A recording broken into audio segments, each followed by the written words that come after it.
ন্যারেশনের সবগুলো নিয়মকানুন জানা সত্ত্বেও প্যাসেজ ন্যারেশন করতে গিয়ে আপনি কিছু ভুল করে বসতে পারেন।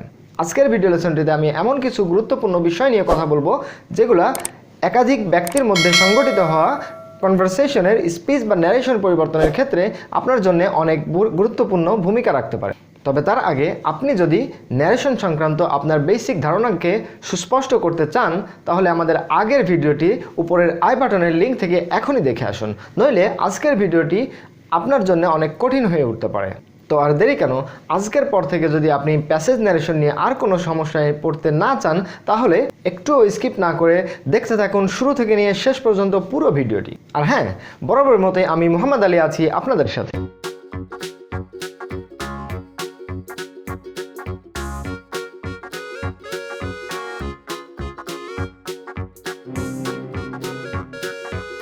আমাদের স্টুডেন্টসরা প্যাসেজ ন্যারেশন করতে গিয়ে সচরাচর যে ভুলগুলো করে থাকে সেগুলোকে আমি সর্বমোট 5টি ভাগে ভাগ করেছি, যেগুলো আমরা এই ভিডিও লেসনটিতে ধাপে ধাপে আলোচনা করব। পাশাপাশি আরও একটি কাজ করব, সেটি হচ্ছে এখানে আমি 2টি প্যাসেজকে কিভাবে ধাপে ধাপে ন্যারেশন চেঞ্জ অর্থাৎ ডিরেক্ট স্পিচ থেকে ইনডিরেক্ট স্পিচে পরিবর্তন করা যায় সেটা অ্যানালাইসিস করব। আমার মতে আমাদের স্টুডেন্টসরা প্রথম যে ভুলটি করে থাকে প্যাসেজ ন্যারেশনের বেলায় তা হচ্ছে তারা একটি প্যাসেজকে ভালো মতো না পড়েই ডিরেক্ট স্পিচ থেকে ইনডিরেক্ট স্পিচে পরিবর্তন করা শুরু করে দেয়। আর তার ফলে কি হয়, তারা একজনের বলা কথাকে অন্যজনের বলে তাদের এই প্যাসেজ ন্যারেশনের ক্ষেত্রে চালিয়ে দেয়। এজন্য আমি মনে করি একটি প্যাসেজ ন্যারেশন করতে গিয়ে আমাদের প্রথমে যেটি করতে হবে তা হচ্ছে you have to identify the conversation partners in the passage. অর্থাৎ একটি প্যাসেজের ভেতরে কোন কথাটি কে বলছে, কোন অংশটি কার মাধ্যমে বলা হচ্ছে, এই বিষয়টি আমাদেরকে আগে আইডেন্টিফাই করতে হবে। আর তার জন্যে আমাদের কি করতে হবে, ইউ হ্যাভ টু রিড থারোলি। পুরোপুরি একটি প্যাসেজকে ভালো মতো না পড়ার ফলে কি হয়, আমরা বুঝতেই পারি না। অনেক ক্ষেত্রে দেখা যায় যে এই প্যাসেজের মূল অর্থটা বা কে কাকে বলছে এটা কিন্তু একেবারে শেষ পর্যন্ত না পড়লে, ভালো মতো না পড়লে এটা বোঝা যায় না। এরপর আমাদের কী করতে হবে, you have to comprehend the context. এখন এই যে একটি প্যাসেজের পুরো গল্পটি কী, কোন বিষয়ে বলা হচ্ছে, কে কাকে বলছে, এই বিষয়টা আমাদেরকে আইডেন্টিফাই করতে হবে। এরপরে আসছে ডিভাইড দ্য কনভারসেশন। অর্থাৎ একটি প্যাসেজে কোন অংশটি কার, এটা সাপোজ এ এবং বি এর মধ্যে কথা হচ্ছে, এ কোন অংশ বলেছে এবং বি কোন অংশ বলেছে, এটা আমাদেরকে আলাদা আলাদা ভাগ ভাগ করে নিতে হবে। তাতে করে কি হবে, ন্যারেশনের নিয়মগুলা প্যাসেজ ন্যারেশনের ক্ষেত্রে অ্যাপ্লাই করা আমাদের জন্য সুবিধা হবে। নাম্বার 2তে যে গুরুত্বপূর্ণ বিষয়টি রয়েছে তা আমাদের স্টুডেন্টসরা প্রায়ই ভুল করে থাকে এবং সেটি হচ্ছে রিপোর্টেড স্পিচ এবং রিপোর্টিং ভার্ব সংক্রান্ত। আমরা জানি যে একজন কনভারসেশন পার্টনারের বলা কথাটাকে যখন হুবহু তার মতো করে বলা হয় তখন তার দুই পাশে দুটি ইনভার্টেড কমা দিয়ে আটকানো থাকে এবং এটাকে বলা হয় রিপোর্টেড স্পিচ। আর এই রিপোর্টেড স্পিচটাকে যখন কোনো ভার্বের মাধ্যমে, যে ভার্বটির মাধ্যমে রিপোর্ট করা হয় বা বর্ণনা করা হয় সেই ভার্বটিকে বলা হয় রিপোর্টিং ভার্ব। তো এখন প্যাসেজ ন্যারেশন করার সময় এই রিপোর্টিং ভার্ব এবং রিপোর্টেড স্পিচের ভিতরে অনেক ধরনের পরিবর্তন হয়ে থাকে। তো এই পরিবর্তনগুলোর যে টু ডু লিস্ট রয়েছে সেগুলো আমরা এখন একটু দেখি। At first you have to identify the structure and purpose of reported speech. অর্থাৎ ওই রিপোর্টেড স্পিচটা কোন ধরনের sentence, assertive, interrogative, operative, exclamatory, না কোন ধরনের সেন্টেন্স। তো এই সেন্টেন্সটা যে ধরনের হবে সেই ধরন অনুযায়ী আমাদেরকে চেঞ্জ করতে হবে এটাকে ইনডিরেক্ট স্পিচে। এরপরে আসে select the suitable reporting verb. এখন একটি অ্যাসার্টিভ সেন্টেন্স যদি আমরা ইনডিরেক্ট স্পিচে চেঞ্জ করি তখন আমাদের রিপোর্টিং ভার্বটা হবে একরকম, আবার ইন্টারোগেটিভ সেন্টেন্সের জন্য রিপোর্টিং ভার্বটি হবে একরকম। আমরা এই বিষয়ে আমাদের পূর্ববর্তী আগের ভিডিওটিতে আমরা বিস্তারিত আলোচনা করেছি। এরপরে আমাদেরকে যে বিষয়টি মনে রাখতে হবে সেটি হচ্ছে you have to change the tense of reported speech. অর্থাৎ রিপোর্টেড স্পিচের ভেতরে যে ভার্বটি রয়েছে প্রিন্সিপাল এবং অক্সিলিয়ারি ভার্ব মিলিয়ে সেই ভার্বের টেন্সের পরিবর্তন হয়ে থাকে। এক্ষেত্রে একটি বিষয় আমাদেরকে মনে রাখতে হবে, এখানে আমি স্টার মার্ক দিয়েছি এজন্য যে রিপোর্টিং ভার্বটি যদি প্রেজেন্ট টেন্সের হয়ে থাকে তাহলে রিপোর্টেড স্পিচের ভার্বের কোনো টেন্সের পরিবর্তন হয় না, কিন্তু রিপোর্টিং ভার্বটি যদি হয়ে থাকে পাস্ট টেন্সে তাহলে কিন্তু আমাদের কিছু নির্দিষ্ট নিয়ম কারণ মেনে রিপোর্টেড স্পিচের ভার্বের টেন্সের পরিবর্তন হয়। এক্ষেত্রে আপনাদেরকে একটি বিষয় জানিয়ে রাখি, আমাদের আগের ভিডিওটিতে আমরা টেন্সের নিয়মকানুন ব্যবহার না করে খুব সহজ উপায়ে আমরা কিছু এই পরিবর্তনটা কিভাবে করা যায় শুধুমাত্র কিছু অক্সিলারি ভার্ব এবং মেইন ভার্বকে মনে রেখে সিম্পল একটি সূত্রের মাধ্যমে, সেই সূত্রটি যদি আপনি মনে রাখেন তাহলে খুব সহজেই এই পরিবর্তনটি করতে পারবেন। নাম্বার 3তে যে গুরুত্বপূর্ণ বিষয়টি রয়েছে সেটি হচ্ছে কানেক্টিং ওয়ার্ডের সঠিক ব্যবহার এবং কানেক্টিং ওয়ার্ডের পরিবর্তন। আপনি হয়তো রিপোর্টেড স্পিচের ভেতরে অনেক পরিবর্তন সাধন করেছেন, রিপোর্টিং ভার্বটি ব্যবহার করেছেন, কিন্তু এই দুটি অংশকে আপনি কানেক্ট করার জন্যে সঠিক কানেক্টিং ওয়ার্ডটি ব্যবহার করাটার গুরুত্ব অনেক বেশি। এই ক্ষেত্রে অনেকেই ভুলটি করে থাকে।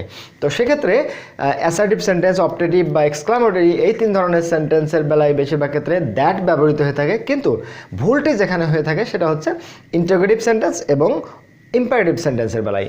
এক্ষেত্রে ইন্টারোগেটিভ সেন্টেন্সের বেলায় 3টি কানেক্টিং ওয়ার্ড ব্যবহৃত হয়ে থাকে। সেক্ষেত্রে রিপোর্টেড স্পিচটি যদি হয়ে থাকে ইয়েস নো কোয়েশ্চেন অর্থাৎ অক্সিলারি ভার্ব দিয়ে যদি কোয়েশ্চেনটা শুরু হয়, তাহলে কানেক্টিং ওয়ার্ড হিসাবে ব্যবহৃত হবে ইফ বা ওয়েদার। অন্যদিকে রিপোর্টেড স্পিচের সেন্টেন্সটি যদি হয় ইন্টারোগেটিভ সেন্টেন্স এবং সেটা WH কোয়েশ্চেন দিয়ে যদি শুরু হয়, WH ওয়ার্ড দিয়ে যদি শুরু হয়, তাহলে কোনো নতুন কোনো কানেক্টিং ওয়ার্ড ব্যবহৃত হবে না, বরং ওই WH ওয়ার্ডটি কানেক্টিং ওয়ার্ডের কাজ করবে। অন্যদিকে রিপোর্টেড স্পিচটি যদি হয় ইম্পারেটিভ সেন্টেন্স, সেই সেন্টেন্সটিকে পরিবর্তন করার সময় আমাদেরকে কানেক্টিং ওয়ার্ড হিসাবে আমরা ব্যবহার করতে পারি ইনফিনিটিভের টু অথবা নট টু। মাঝে মাঝে আমরা যদি আমরা ফুল সেন্টেন্স আকারে লিখি, ফুল ক্লজ আকারে লিখি, তখন কিন্তু আমরা দ্যাটও ব্যবহার করতে পারি। তো এই বিষয়গুলো আমাদেরকে অনেক কনসিয়াসলি প্রয়োগ করতে হবে। নাম্বার 4-এ যে বিষয়টি রয়েছে সেটি হচ্ছে পারসন, নাম্বার এবং জেন্ডারের পরিবর্তন, এবং এই পরিবর্তনটি হয়ে থাকে রিপোর্টেড স্পিচের ভেতরে। তো ইউজুয়ালি রিপোর্টেড স্পিচের ভেতরে যে প্রোনাউনগুলো ব্যবহৃত হয় সেগুলো পরিবর্তনের ক্ষেত্রে আমরা কিন্তু অনেক ঝামেলা ফেস করে থাকি। অনেকেই দেখেছি এই সমস্যাটির মুখোমুখি হয়ে থাকে। সেক্ষেত্রে আমার একটি সহজ টিপ হচ্ছে, সহজ একটি সূত্র আছে, সেটি হচ্ছে you have to follow this rule. First person will follow the first place, second person will follow the second place, third person will have no sense. তো ফার্স্ট পারসন এবং first place, second person second place, এগুলো বলতে আমি কী বোঝাচ্ছি? ইয়াস, first person first place মানে হচ্ছে reported স্পিচের ভিতরে যদি থাকে ফার্স্ট পারসন আই উই, তাহলে এটা ফলো করবে ফার্স্ট প্লেস। ফার্স্ট প্লেস বলতে বোঝাচ্ছি আমরা রিপোর্টিং ভার্বের আগে সাবজেক্টের অবস্থানকে। তার মানে রিপোর্টেড স্পিচের ভিতরে যদি ফার্স্ট পারসন থাকে তাহলে ফার্স্ট প্লেসের সাবজেক্টকে ফলো করবে, অ্যান্ড রিপোর্টেড স্পিচের ভিতরে যদি থাকে সেকেন্ড পারসন তাহলে এটা ফলো করবে সেকেন্ড প্লেস, অর্থাৎ ভার্বের রিপোর্টিং ভার্বের পরে যে অংশটা অর্থাৎ অবজেক্টের পজিশন, সেই পজিশনে যে আছে তাকে ফলো করবে। অন্যদিকে থার্ড পারসনের বেলায় কোনো পরিবর্তন হবে না, থার্ড পারসন যেটা আছে সেটাই বসে যাবে। নাম্বার 5-এ যে পরিবর্তনটি রয়েছে সেটি হচ্ছে চেঞ্জ অফ সার্টেন ওয়ার্ডস, অর্থাৎ রিপোর্টেড স্পিচের ভিতরে যদি কোনো নির্দিষ্ট শব্দ থাকে যেটা আমরা এই লিস্ট থেকে পাবো, এই শব্দগুলোকে আমাদের সার্টেন রুলস ফলো করে আমাদেরকে পরিবর্তন করতে হবে। তো এই পরিবর্তনটি দুইভাবে হয়ে থাকে। একটা হচ্ছে রিপোর্টেড স্পিচের ভিতরে যদি এই শব্দগুলো থাকে তাহলে এই শব্দগুলোর পরিবর্তে আমাদের রিপোর্টিং ভার্বের কিছু পরিবর্তন ঘটবে। অন্যদিকে এই শব্দগুলো যদি আমাদের রিপোর্টেড স্পিচের ভিতরে থাকে তাহলে ওই শব্দের জায়গায় আর কোনো পরিবর্তন হবে না, ওই শব্দটা পরিবর্তন হয়ে শুধু এই শব্দগুলো, যদি এই শব্দগুলো থাকে তাহলে রিপোর্টেড স্পিচের ভিতরে আমাদের পরিবর্তন করে এই শব্দগুলো লিখতে হবে। যেমন দিস থাকলে দ্যাট হবে, দিস থাকলে দোজ হবে, হিয়ার থাকলে দেয়ার হবে, নাও থাকলে দেন, কাম, গো। এগুলো আমরা জানি, কিন্তু এগুলো আমাদেরকে মনে রাখতে হবে যে এই শব্দগুলো আমাদের অবশ্যই পরিবর্তন করতে হবে। অন্যদিকে রিপোর্টেড স্পিচের ভেতরে যদি স্যার বা ম্যাডাম থাকে তাহলে আমরা দুইভাবে করতে পারি পরিবর্তনটা। একটা হচ্ছে অ্যাড্রেসিং অ্যাজ স্যার বা অর ম্যাডাম, এরপরে বাকি অংশটা আমরা বসাবো, অথবা স্যার ম্যাডামের পরিবর্তে আমরা রেসপেক্টফুলি, রিপোর্টিং ভার্বের আগে রেসপেক্টফুলি ব্যবহার করতে পারি অথবা পোলাইটলি ব্যবহার করতে পারি। এরপরে যদি থাকে thank you, for example he said to me thank you, সে আমাকে বলেছিল থ্যাংক ইউ। তো এইটাকে আমরা থ্যাংক ইউ সরাসরি এটাকে চেঞ্জ করে আমরা লিখতে পারি হি থ্যাঙ্কড মি। আবার রিপোর্টেড স্পিচের ভেতরে যদি বাই আল্লাহ, বাই গড, অর্থাৎ কারণ নামে শপথ করা হয় তাহলে আমরা এটা চেঞ্জ করে কি করব, swearing by God, swearing by Allah, আল্লাহর নামে শপথ করে কিছু একটা বলেছিল। আবার রিপোর্টেড স্পিচের ভেতরে যদি থাকে গুড মর্নিং অথবা good afternoon or good evening, তাহলে আমরা এগুলোকে চেঞ্জ করে উইশ ভার্ব রিপোর্টিং ভার্ব হিসেবে ব্যবহার করব। For example he said to me good morning, তাহলে এটা আমি চেঞ্জ করবো কীভাবে, হি উইশড মি গুড মর্নিং। আবার যদি সরি থাকে তাহলে আমরা অ্যাপোলোজাইজ ভার্বটাকে আনবো। আবার বাই, গুড নাইট থাকলে আমরা বিড বা বেড পাস্ট টেন্সে এটা ব্যবহার করব। এতক্ষণ আমরা যে বিষয়গুলো নিয়ে আলোচনা করলাম সেগুলোর প্রেক্ষিতে এখন আমরা দেখব দুইটা প্যাসেজ, এবং এই দুইটি প্যাসেজকে আমরা কিভাবে ডিরেক্ট স্পিচ থেকে ইনডিরেক্ট স্পিচে পরিবর্তন করব, এবং এই প্রথম প্যাসেজটির ক্ষেত্রে আমরা খেয়াল করি, এই প্যাসেজটি যখন আমরা পড়ব তখন আমরা আইডেন্টিফাই করার চেষ্টা করব এই প্যাসেজটিতে কনভারসেশন পার্টনার্স কে কে এবং কোন অংশটি কে বলেছে। তো আসুন দেখা যাক প্রথম প্যাসেজটি। Why are your children crying my daughter said the caliph. আমরা প্রথম কনভারসেশন পার্টনার পেয়ে গেলাম, সেটা হচ্ছে কালিফ, অর্থাৎ একজন খলিফা একটা প্রশ্ন করেছে কাকে। ওকে, পরের উত্তরের মাধ্যমে হয়তো আমরা পেয়ে যাব দে হ্যাভ বিন স্টার্ভিং, তারা না খেয়ে আছে। আগেরজন প্রশ্ন করেছিল কেন বাচ্চারা কান্নাকাটি করছে, পরের জন উত্তর দিল তারা না খেয়ে আছে। এই অংশটা কে বলেছে? সেইড দ্য ওয়াম্যান, মহিলাটি বলল। সো আমরা দুজনকে পেয়ে গেছি, একজন হচ্ছে খলিফা আর একজন হচ্ছে মহিলা, এই দুজনের ভিতরে কথোপকথন হচ্ছে। এখন পরের সেন্টেন্সটি দেখি, have you none else in the world, তোমার কি পৃথিবীতে কেউ নাই, অন্য কেউ নাই? এখন এই প্রশ্নটা কে করেছে? এই প্রশ্নটা কি মহিলা করেছে? অবশ্যই না, যদিও এখানে লেখা নেই যে কে করেছে। তাহলে আমাদের কনটেক্সট থেকে, সিচুয়েশন থেকে বুঝে নিতে হবে কোন অংশটা কে করেছে। এরপরে সেন্টেন্সটা দেখি, মাই হাজব্যান্ড ডাইড সাম মান্থস এগো, আমার হাজব্যান্ড কয়েক মাস আগে মারা গেছে। এখন এই যে ইনভার্টেড কমা এখান থেকে শুরু হয়েছে, রিপোর্টেড স্পিচ, এরপরে এটা কন্টিনিউ করেছে, হি left them neither money nor any property, সে কোনো টাকা পয়সা বা কোনো সম্পদ রেখে যায় নাই। So they are in great distress, they বলতে কারা? ওই চিলড্রেনদের কথা বলা হচ্ছে, তারা অনেক ঝামেলায় আছেন। They have to starve sometimes, তাদেরকে না খেয়ে থাকতে হবে অনেকক্ষণ। এখন এখানে ইনভার্টেড কমা শেষ, তার মানে এখান থেকে শুরু করে এই অংশটা অবশ্যই খলিফা বলে নাই, বলেছে কে? অবশ্যই মহিলাটা। মাঝখানে কিন্তু আরেকটা অংশ, এই প্রশ্নটা ছিল খলিফার। তাহলে আমরা দেখছি এক একটা অংশ এক একজন বলছে, সেটা আমাদেরকে আইডেন্টিফাই করতে হচ্ছে। Then oh let me see how I can help you said the caliph, লাস্টে এসে খলিফা আবার বলল, আচ্ছা দেখা যাক আমি তোমাদেরকে কিভাবে হেল্প করতে পারি। ও, এখানে একটা ইনভার্টেড কমা মিসিং, এটা আমরা দিয়ে নেই। এখন এই টোটাল প্যাসেজটাকে আমরা এখানে কিভাবে পরিবর্তন করেছি সেটা আমরা একটু দেখি। প্রথমেই দেখা যাক, why are your children crying my daughter. এখানে একটা বিষয় খেয়াল করতে হবে, সেটা হচ্ছে এই সেন্টেন্সটা, এই যে রিপোর্টেড স্পিচ, এখান থেকে এই পর্যন্ত এই অংশটা কার? খলিফার। তো এই রিপোর্টেড স্পিচটি কোন ধরনের সেন্টেন্সে রয়েছে? স্ট্রাকচার কি? এই সেন্টেন্সের স্ট্রাকচার এবং পারপাসটা কি? স্ট্রাকচার হচ্ছে ইন্টারোগেটিভ সেন্টেন্স এবং উদ্দেশ্য হচ্ছে কোয়েশ্চেন করা। ওকে, এবং পাশাপাশি এখানে কিন্তু মাই ডটার অ্যাড্রেস করা হচ্ছে। এই ডটার কিন্তু, এই মহিলাটি কিন্তু খলিফার মেয়ে নয়, কিন্তু মাই ডটার বলে সম্বোধন করা হচ্ছে। আমরা জানি যদি কাউকে সম্বোধন করা হয় ফ্রেন্ড, ব্রাদার, ডটার বা এই ধরনের কিছু, তাহলে আমরা সেই অংশটাকে শুরু করতে পারি অ্যাড্রেসিং অ্যাজ। তো সেক্ষেত্রে আমরা এভাবে এই প্যাসেজটা ন্যারেশন করা শুরু করেছি। অ্যাড্রেসিং, কাকে অ্যাড্রেস করেছে? Woman, addressing the woman as his daughter, মহিলাকে তার মেয়ে সম্বোধন করে। এরপরে আসছে সাবজেক্ট দ্য কালিফ। এখন যেহেতু রিপোর্টেড স্পিচের এই সেন্টেন্সটি একটি question sentence, interrogative sentence, and that's why আমরা এখানে আস্ক ব্যবহার করেছি। আমরা এর আগের ভিডিওটিতে দেখেছি রিপোর্টিং ভার্বটা ডিফাইন্ড হবে কার মাধ্যমে? এই রিপোর্টেড স্পিচের সেন্টেন্সের ধরন অনুযায়ী। যেহেতু এটা ইন্টারোগেটিভ সেন্টেন্স, এই জন্য আমরা এখানে আস্ক ব্যবহার করেছি রিপোর্টিং ভার্ব হিসাবে। এখন এই আস্কের পরে আমরা অবজেক্ট হিসাবে কাকে নিয়েছি? সেকেন্ড যে কনভারসেশন পার্টনার ওয়াম্যান, এই ওয়াম্যানের পরিবর্তে আমরা হার ব্যবহার করেছি। ওয়াম্যান যেহেতু আমরা অ্যাড্রেসিং দ্য ওয়াম্যান ব্যবহার করেছি আগে, এই ওয়াম্যানের পরিবর্তে তার প্রোনাউনকে আস্ক, হার। এরপরে আসুন রিপোর্টেড স্পিচের এই অংশটা এখানে যে আমরা লিখব, এরপরে রিপোর্টিং ভার্বের পরে অবজেক্ট, তারপরে রিপোর্টেড স্পিচের এই অংশটা যে এখানে লিখব, তাহলে আমাদের একটা অবশ্যই কানেক্টিং ওয়ার্ড লাগবে। এখন আমরা জানি ইন্টারোগেটিভ সেন্টেন্সের বেলায় কানেক্টিং ওয়ার্ড কি? কানেক্টিং ওয়ার্ড হচ্ছে ইয়েস নো কোয়েশ্চেনের বেলায় ইফ বা ওয়েদার, কিন্তু এটা তো ইয়েস নো কোয়েশ্চেন না, এটা হচ্ছে WH কোয়েশ্চেন। সুতরাং WH কোয়েশ্চেনের বেলায় WH ওয়ার্ডটা সরাসরি বসে গেছে। Ask her Y.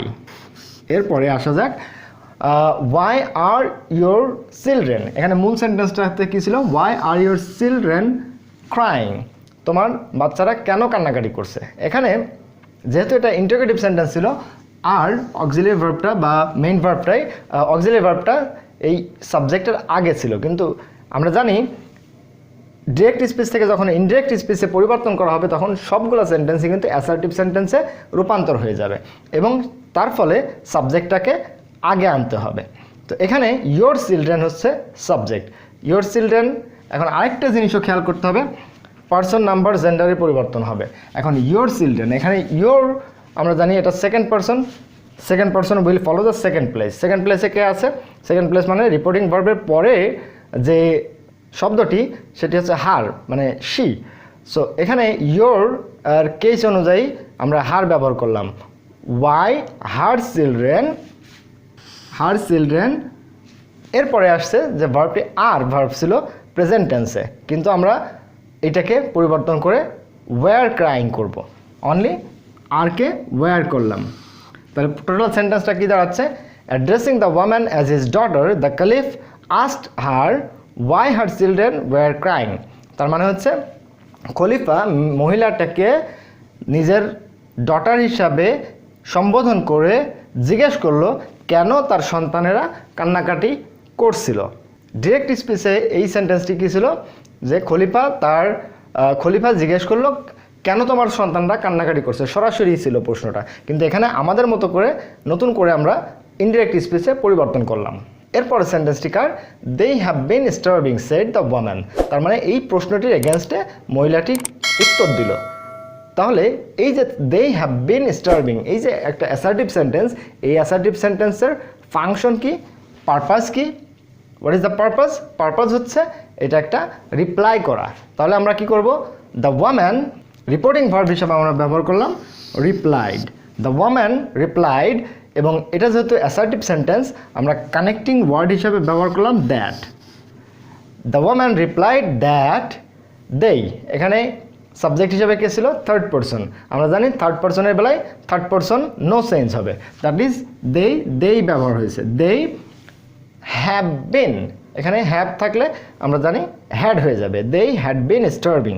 তো এখানে একজনের প্রশ্ন একজনের উত্তর হয়ে গেছে। এরপরের সেন্টেন্সটি কি? Have you none else in the world. এখন এই অংশটি কে বলছে? এখানে কিন্তু সেটা উল্লেখ নাই। তাহলে আমাদের কি করতে হবে? এই অংশটা কার সেটা তো আমরা জানি, সেটা হচ্ছে কালিফের। তাহলে আমাদের সাবজেক্টটাকে আনতে হবে। দ্য কালিফ আস্কড ব্যবহার, এটা কি ছিল? এটা একটা প্রশ্ন ছিল। So asked. এখন কথা হচ্ছে খলিফা যেহেতু আগেও একটি প্রশ্ন করেছিল, সেক্ষেত্রে আমাদের আরেকটি বিষয় মনে রাখতে হবে। আস্ক থাকলে এগেন যদি আস্ক করা হয় তাহলে ফার্দার আস্ক দেওয়া যায় বা এগেন আস্ক দেওয়া যেতে পারে। আস্ক মানে কোশ্চেনের আগে আমাদের আরেকটি শব্দ যোগ করতে হবে। দ্য কালিফ ফার্দার আস্কড, কাকে জিজ্ঞেস করলো? দ্য ওয়াম্যান। ওকে, দেন এই যে কোশ্চেন সেন্টেন্সটা, ইন্টারোগেটিভ সেন্টেন্সটা কী দিয়ে শুরু হয়েছে? অক্সিলারি ভার্ব দিয়ে, মানে এটা yes no question. Auxiliary verb দিয়ে শুরু হলে আমরা ইফ বা ওয়েদার এখানে যুক্ত করব কানেক্টিং ওয়ার্ড হিসেবে। দেন হ্যাভ ইউ, এখানে সেকেন্ড পারসন আছে, এখানে এই সাবজেক্ট হিসাবে second person will follow the second place. Second প্লেসে কে আছে? রিপোর্টিং ভার্বের পরে সেকেন্ড প্লেসে আছে ওয়াম্যান। ওয়াম্যানের পরিবর্তে আমরা সাবজেক্ট হিসেবে ব্যবহার করলাম শি। ইফ শি, হ্যাভ ছিল এখানে ভার্ব, সো আমরা হ্যাভের পরিবর্তে হ্যাড ব্যবহার করলাম। If she had naan else in the world. তো এই প্রশ্নটা কে করেছিল? কালিফ। তার উত্তরে এখানে আমরা পাচ্ছি মাই husband died some months ago. তো এখানে আমরা এই রিপ্লাইটা কার ছিল? রিপ্লাইটা হচ্ছে দ্য ওয়াম্যান। দ্য ওয়াম্যান সাবজেক্ট দিলাম, রিপোর্টিং ভার্ব হিসাবে দিলাম রিপ্লাই, যেহেতু এটার ফাংশন হচ্ছে উত্তর দেওয়া। দ্য ওয়াম্যান রিপ্লাইড, এরপরে কি রিপ্লাই করলো? দ্যাট। এবং যেহেতু এই টোটাল অংশটা একটা অ্যাসার্টিভ সেন্টেন্স, কয়েকটা অ্যাসার্টিভ সেন্টেন্স, সুতরাং আমরা কানেক্টিং ওয়ার্ড হিসেবে ব্যবহার করলাম দ্যাট। এরপরে আসছে সেন্টেন্সের শুরু হয়েছে মাই হাজব্যান্ড। এখন আমরা জানি মাইটা কোন পারসন? First person. তাহলে ফার্স্ট পারসনের পসেসিভ কেস। এখন first person will follow the first place. First প্লেসে কে আছে? দ্য ওয়াম্যান। ওয়াম্যানের পরিবর্তে আমরা হার ব্যবহার করব।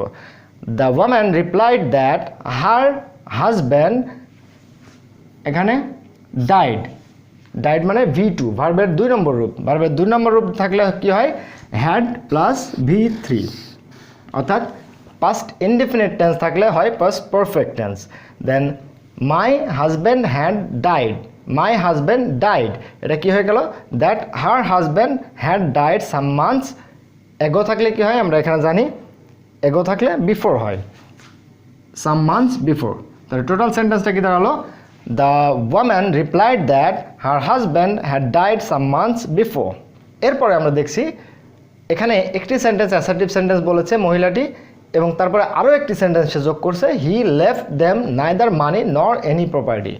আরও আছে, so they are in great distress they have to starve sometimes. এখানে আরেকটি বিষয় উল্লেখ্য যে একই ব্যক্তি যদি একাধিক সেম টাইপ অফ সেন্টেন্সেস বলতে থাকে তখন কিন্তু আমরা এর ভিতরে আরও কিছু শব্দ যোগ করি। ফর এক্সাম্পল, শি মানে দ্য ওয়াম্যান, শি অ্যাডেড শব্দটা যোগ করেছি কারণ আগেরটাও অ্যাসার্টিভ সেন্টেন্স ছিল, পরেরটাও অ্যাসার্টিভ সেন্টেন্স, সেই বলছে।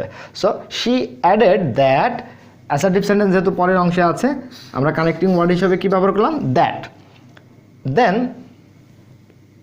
এখানে সাবজেক্টকে এই অংশটার হি মানে থার্ড পারসন, আমরা জানি third person will have no sense, তাহলে হি থেকে যাবে। That he left past tense আছে, সুতরাং এখানে কী হবে, V2 আছে, V2-র পরিবর্তে কী হবে, had plus V3, that he had left them third person একই থেকে যাবে, he had left them neither any money nor any property.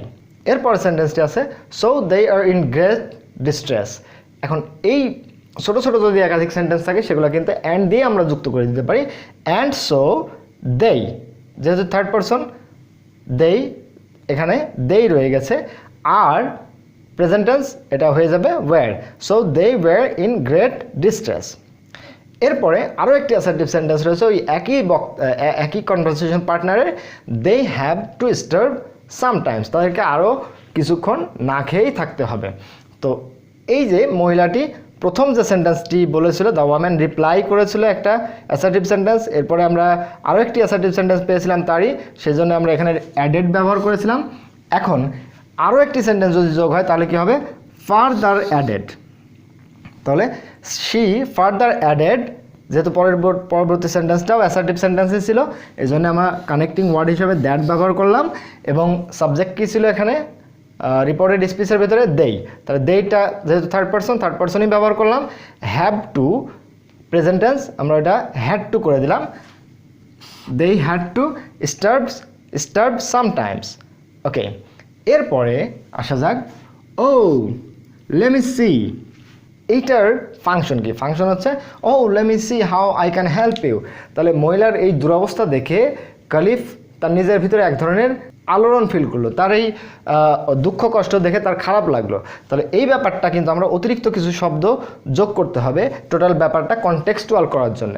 তার মানে এখানে আমরা আরেকটা জিনিসও শিখতেছি, সেটা হচ্ছে আমাদের কিন্তু একটা প্যাসেজ ন্যারেশন কিন্তু শুধুমাত্র গ্রামাটিক্যালি পরিবর্তন করাই না, এর ভিতরে আমাদের কিন্তু অনেক বিষয় বুঝে সে অনুযায়ী কিছু শব্দ, অতিরিক্ত শব্দও যোগ করা লাগতে পারে।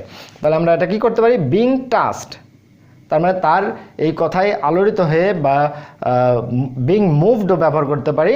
দ্য কালিফ, এখানে একটি বিষয় দেখার বিষয় সেটা হচ্ছে লেট মি সি, আমাকে দেখতে দাও। This is imperative sentence. Imperative সেন্টেন্সের বেলায় দুভাবে হতে পারে, একটা হচ্ছে ইনফিনিটিভের টু যোগ করে, অথবা দ্যাট প্লাস পরবর্তী ভার্বের সাথে মাইট যোগ করা যেতে পারে। যেমন the caliph told her that ব্যবহার করেছি আমরা কানেক্টিং ওয়ার্ড হিসাবে, লেট মি সি, তাহলে that he might be allowed to see, then how, WH word how এখানে বসে গেল আই, ফার্স্ট পারসনটা ফার্স্ট প্লেসে কে আছে, সাবজেক্টটা কে আছে, খালিফ, তাহলে আইয়ের জায়গা হয়ে যাবে হি, তার প্রোনাউন হিসাবে কালিফের প্রোনাউন হিসাবে হি ব্যবহার হবে, অ্যান্ড ক্যানের পরিবর্তে পাস্ট টেন্স হয়ে যাবে could. Then help you, second person second প্লেসে কে আছে, কাকে বলেছিল, হার, মহিলাটাকে বলেছিল, সুতরাং how he could help her. এখন আমরা আরও একটি ছোট্ট প্যাসেজকে ডিরেক্ট স্পিচ থেকে ইনডিরেক্ট স্পিচে পরিবর্তন করব এবং দেখব আমাদের এতক্ষণ আলোচিত বিষয় কিভাবে এই প্যাসেজ ন্যারেশনে কাজ করে। আসুন দেখা যাক। তো প্যাসেজটি আমরা আগে পড়ি।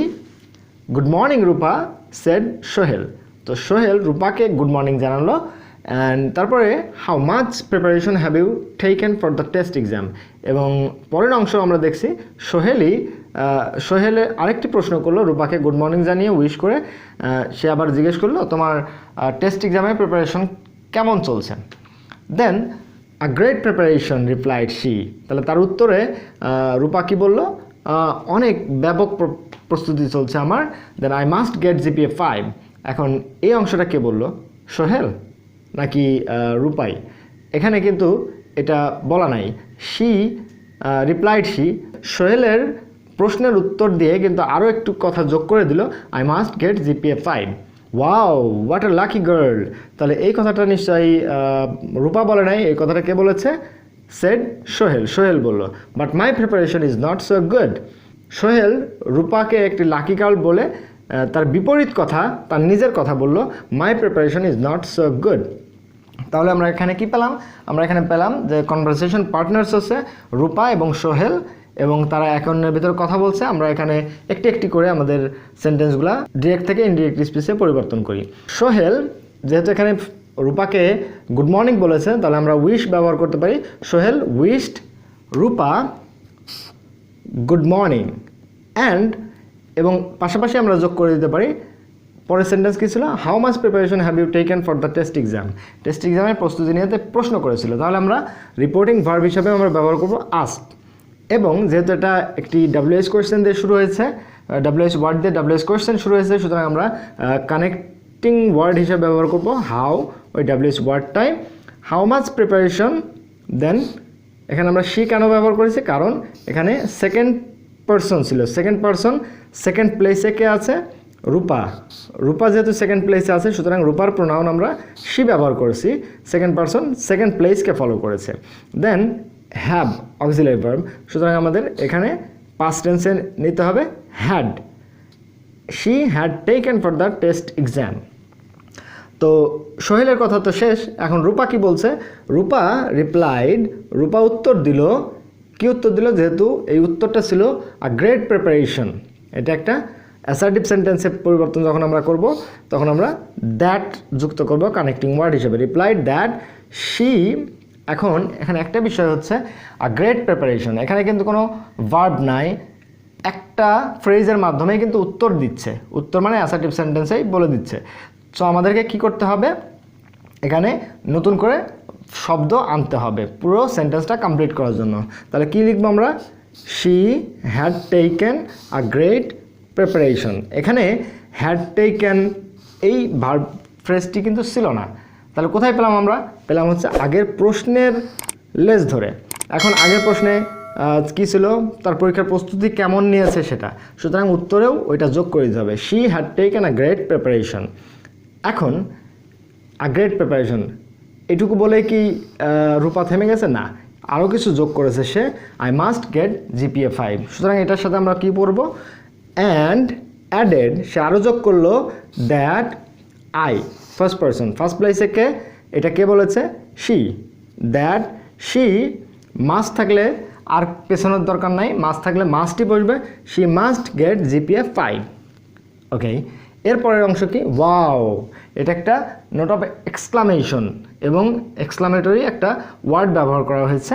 সুতরাং আমরা wow, what a lucky girl, এ ধরনের সেন্টেন্সে আমরা কি করতে পারি? Sohel exclaimed with great Joy.